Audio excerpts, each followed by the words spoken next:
Hi, I am Mrs. Barnes, and I'm your British and World Literature teacher. It's a year-long course that counts as your English 12 credit. I'm really excited to be your teacher. I'm super happy to have the privilege to be working with you all year, and I do believe that I'm going to learn and grow just as much as you, I hope you will, from being in this class.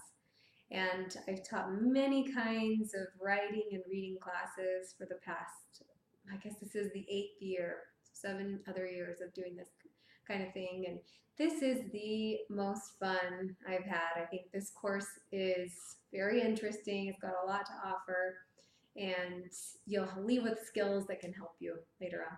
So I'm going to go through some of the things that we have planned and then give you some contact info. And I really hope to hear from you and hope to see you right away on the first day of school.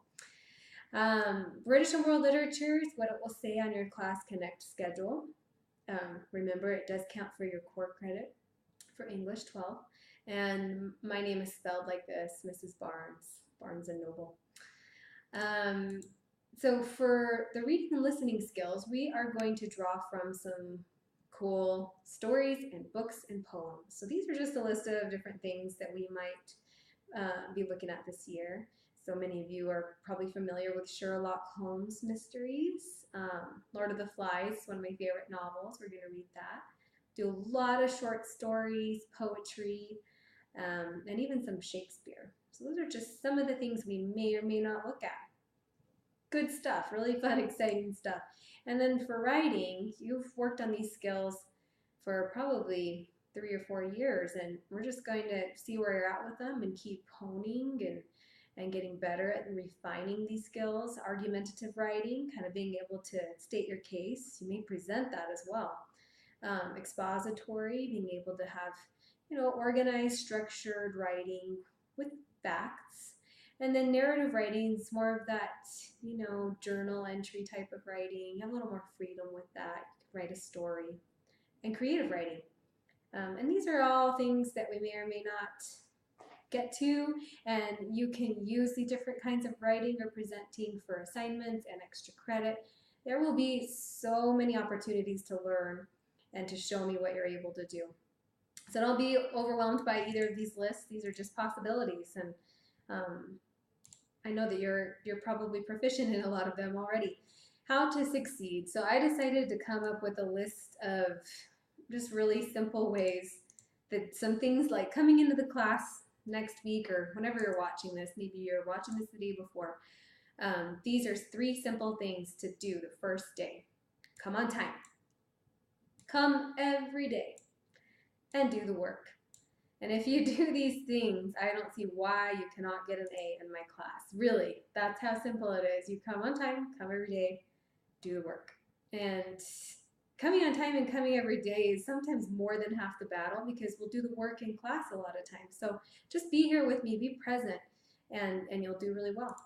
And then the last thing I want to say is you matter. And I really mean that. You matter. I'm not just saying that because that's part of our school's message this year. I do believe that each of you has a really important and valuable purpose in our class and obviously in life. And it's so important that you're there every day for that reason as well.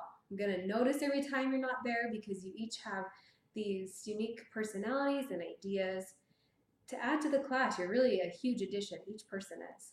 And then the second thing I want to say is be unstoppable. I want you to just approach this class like I can do it. I can do anything and I'm going to do it. And just have that kind of attitude. And often that combined with just coming on time and being there every day will make it so you get an A in any class you take. So I want you to have the spirit of, being unstoppable. You can do anything. And I know that you can. I've looked at all of my students and I've tried to make connections with you before class, and I really have a great feeling about this class. You guys are an incredible group. Last thing, please reach out. I love to hear from students. I don't care how big or little the question is. It shows that you care. It shows that you want to be unstoppable and you feel like you matter. And also that's a good skill for being a senior, right? Is to be able to communicate when you need something or you have a concern or you want to let me know something. So email me here, bbarnes@utahvirtual.org, or you can call the school phone that I have. All the teachers have this, and my extension is, oh, it's actually 262 4922. And then my extension is 7453. And lastly, I check this phone the very most. It's a Google Voice number, so you can call or text this number, and I'll respond pretty quickly. It's 385-419-0377. Best way to get to me is email, though. I'm constantly, obviously, on the computer and emailing back and forth. And then I can, if you want to email me and tell me to call you, that works sometimes too. Anyway, I want you guys to know that I do care about, I haven't even met you, and I know that I care about you, and I want you to succeed. You matter. You're a great part of this class, so please be here every day, and can't wait to get to know you. Can't wait to learn and grow with you. I will see you in, looks like, well, today's like 2 weeks away from when school starts, but I'll see you on Tuesday, the 21st. Bye.